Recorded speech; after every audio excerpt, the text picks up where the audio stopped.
Oceangate, Stockton Rush, Narcissist, Part 5. Oceangate CEO Stockton Rush, who died on the Titanic submersible, acknowledged 2 years ago that the vessel design had broken some rules. He said this was part of the point of his experimental submersible, which he described as an innovative new way to explore the ocean's depths.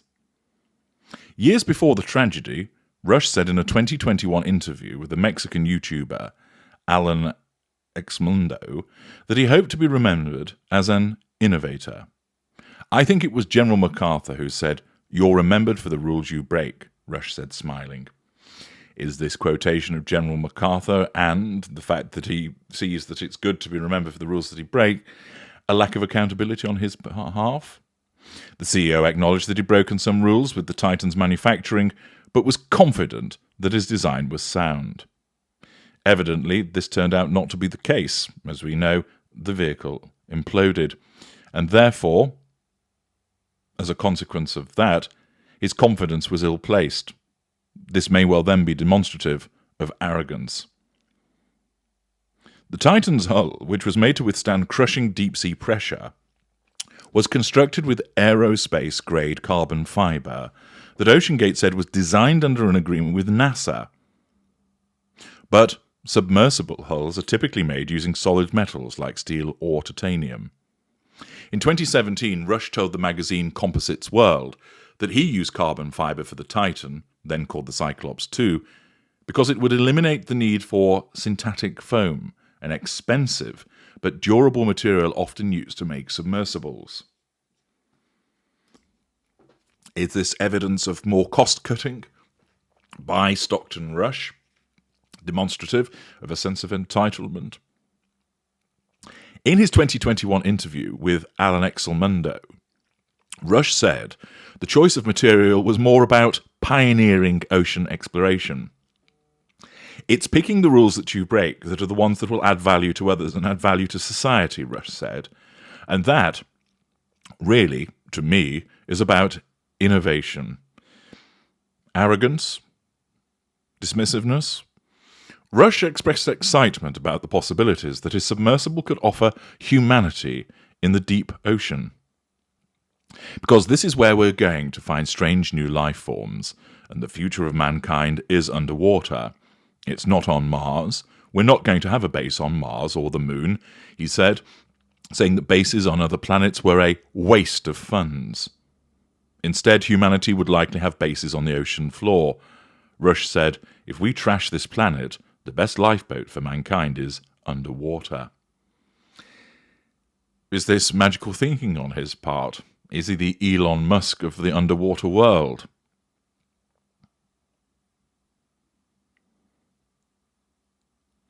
In 2017, a consultant for Oceangate told Bloomberg that he left the company in its early years because he felt Rush was a full speed ahead, damn the torpedoes kind of guy in an industry that required absolute precision. It's unclear whether any of these concerns were addressed by Oceangate later, but Rush has previously complained about safety measures and regulations. Another observation by somebody that ended up leaving the company. This also starts to show a haphazard approach to his colleagues, whereby it's my way or the highway, and if you don't follow it, well, you can get out of here. By having a full speed ahead attitude in an industry that required absolute precision also demonstrates a sense of entitlement and a recklessness which could be viewed as a lack of accountability. Prior to the vessel going missing, Stockton Rush stated that he had grievances with the US submarine industry's obscenely safe regulations. He told Will Conan, the chairman of the Marine Technologies Society, when the group warned him of catastrophic results, "There hasn't been an injury in the commercial sub-industry in over 35 years.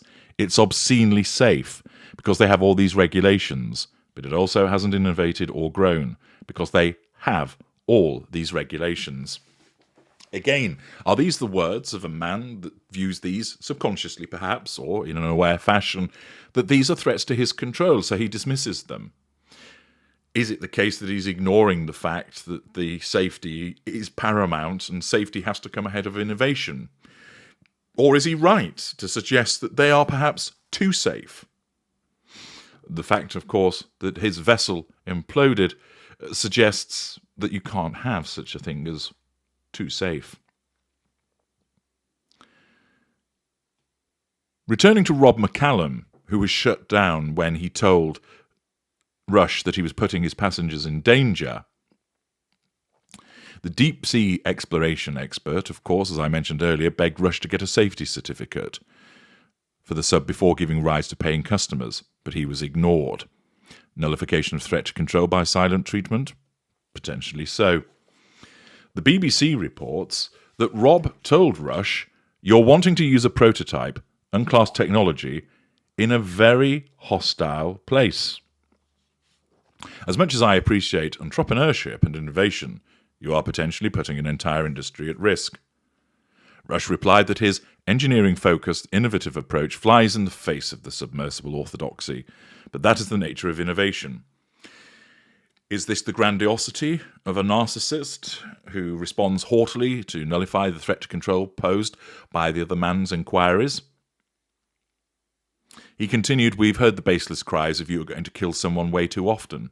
I take this as a serious personal insult." Rob told the BBC, "The industry has been trying for several years to get Stockton Rush to halt his programme for two reasons. One is that carbon fibre is not an acceptable material. The other is that this was the only submersible in the world doing commercial work that was unclassed. It was not certified by an independent agency." Rob added, Stockton fancied himself as somewhat of a maverick entrepreneur.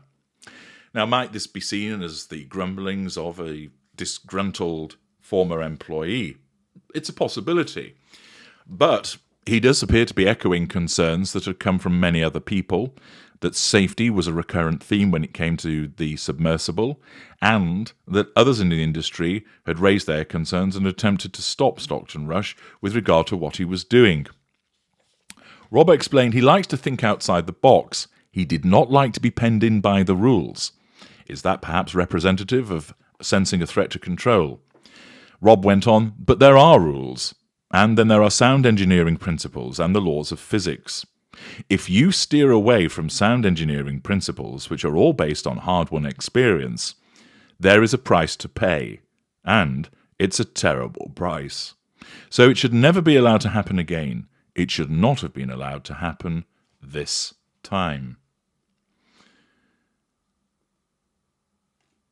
Accordingly, Rob McCallum expressing his concerns about what Stockton Rush was doing. But there are others that have further evidence that provide us with insight with regard to the behaviour of Stockton Rush.